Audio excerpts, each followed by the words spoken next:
तो नमस्कार मित्रों, आप लोग मेरे वीडियो को लाइक कीजिए, कमेंट कीजिए, शेयर कीजिए, मेरा प्रोफाइल सब्सक्राइब कीजिए, फॉलो कीजिए।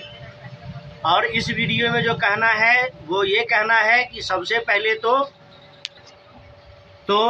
जो राष्ट्रहित धर्महित में कार्य कर रहे हैं, जो सनातन के रक्षक हैं, जो सनातन के प्रहरी हैं, उन सबका मेहनत रंग लाया है।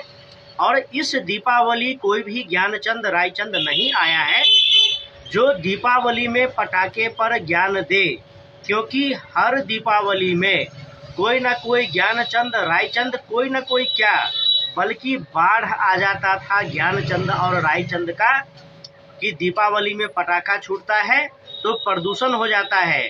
और उस मतलब दीपावली में जो पटाखा छूटता है, इससे जो प्रदर्शन होता है, तो सनातन विरोधी इस मुहिम को इतना ग्लैमराइज किया गया था, मीडिया में इसको इतना बार चलाया गया था कि लगता था कि मानो दीपावली आया तो अब प्रदूषण फैल जाएगा क्योंकि पटाखा छूटेगा।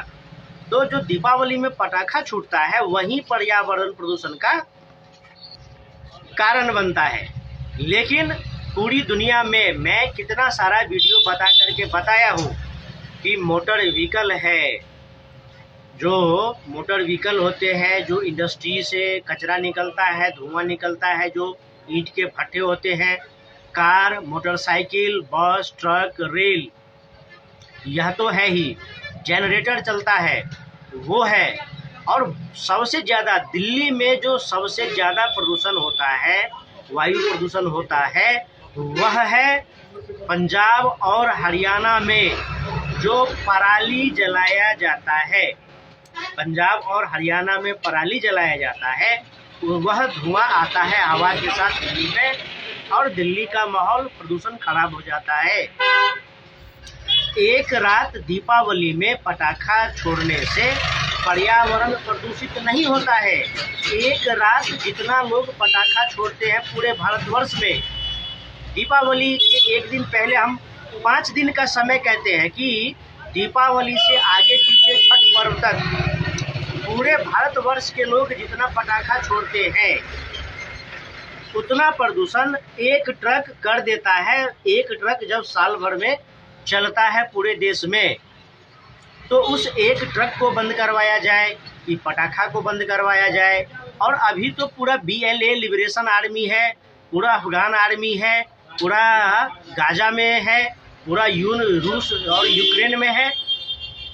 तो वहाँ तो एक एक बम ऐसे छूट रहे हैं, एक एक बम ऐसे छूट रहे हैं कि पूरे भारतवर्ष के लोग जो साल भर में फोड़ेंगे उतना एक ही बम में आ जाता है गोला बारूद।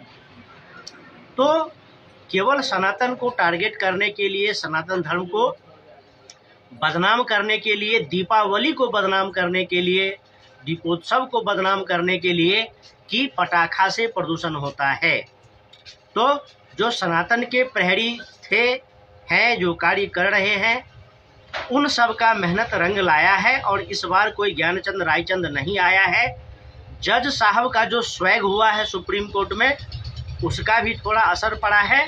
और इस बार सुप्रीम कोर्ट ने भी, किसी कोर्ट ने भी पटाखों पर किसी प्रकार का बैन नहीं लगाया है। अब उत्तर प्रदेश में जो पहले मुख्यमंत्री हुआ करते थे अखिलेश यादव, तो वह जब सफाई महोत्सव करते थे तो लोग कहते थे कि अरे बार बार सफाई महोत्सव होता है, सरकारी खजाने से अरबों खरबों की लूट होती है। अब अखिलेश यादव, मुलायम सिंह यादव में ऐसा है क्या कि उनके जन्मदिन पर सफाई महोत्सव कराया जाए, वहाँ पर लौंडिया नचनिया को नचाया जाए, बारावाला को नचाया जाए और अरबों खरबों रुपया खर्च किया जाए? तो इसके जवाब में जो अयोध्या में दीपोत्सव होता है, बनारस में दीपोत्सव होता है, काशी में दीपोत्सव होता है, इसको लेकर के अखिलेश यादव ने कहा है कि इतने सारे दीप जलाने से क्या होते हैं। भाई साहब, आपको पता होना चाहिए जितने भी प्रमुख मंदिर हैं भारत देश के, सबका पैसा सरकारी खजाने में जाता है। हिम्मत है तो आप एक बार बोल करके देखिए कि जितने भी सरकारी खजाने में जाता है मंदिर का पैसा, वह सरकारी खजाने में नहीं जाए, मंदिर में ही जाए। ये जो अयोध्या में दीपोत्सव होता है वो क्या उससे 10 गुना बड़ा कि 100 गुना बड़ा दीपोत्सव हो सकता है इस देश में। तो इस देश के ऐसे खौआ पकौआ नेता सब है जिसको दीपोत्सव बुरा लगता है, लेकिन जब नचनियों को नचाया जाता है तो उनको अच्छा लगता है। तो नचनिया को नचाया सरकारी खजाने के पैसे से तो बहुत अच्छा, और सरकारी खजाने से दीपोत्सव हो रहा है तो बुरा लग रहा है। तो फिर देश भर के सारे मंदिरों से जो चढ़ावा आता है, चंदा आता है, सरकारी खजाने में क्यों जमा करवा लेते हो? मज़ारों का पैसा तुम लेते नहीं, दरगाहों का पैसा तुम लेते नहीं, मस्जिदों का पैसा तुम लेते नहीं, लेकिन तुम अपने बाप की बकौती संपत्ति समझते हो सरकारी खजाने को और हज हाउस बनवा देते हो। तो उस समय तुम्हें लज्जा, शर्म, आत्मग्लानि नहीं होती कि तुम उन लोगों के लिए हज हाउस बनवा रहे हो जो तुम्हारी माँ बहनों को काट काट कर बाजारों में टांगते थे, खिड़कियों पर टांगते थे, और आज भी उत्तर प्रदेश में छांगुर जैसा पीर फकीर पैदा होता है। लेकिन कुछ ऐसे पत्रकार हैं जिनको आज तक आतंकवाद का धर्म नहीं पता चला है। उन्होंने बहुत कंट्रोल किया अपने आप पर। कंट्रोल इसलिए किया क्योंकि इतना सारा विकास होने के बाद भी जब वह मीन मेख निकालते हैं तो जनता इन्हें गालियां देती है, इन्हें जूते मारती है। फिर भी उन्होंने बहुत लंबा आर्टिकल लिखा पेपर में और थोड़ा सा लिख दिया कि बारूद तो बाबर ने लाया था, बारूद तो बाबर के साथ आया था। तो उस बारूद की क्या आवश्यकता है इस दीपावली में? तो वो जो ऐसे पत्रकार, ऐसे नमक हराम दोगले पत्रकार होते हैं जिनको आज तक आतंकवाद का धर्म नहीं पता है, उन्होंने बारूद का आविष्कारकर्ता, बारूद का खोजकर्ता ढूंढ लिया है कि भारत में बारूद तो बाबर के साथ आया था। पहले तो राम जब थे इस धरती पर तो राम के समय तो पटाखे नहीं छोड़े जाते थे।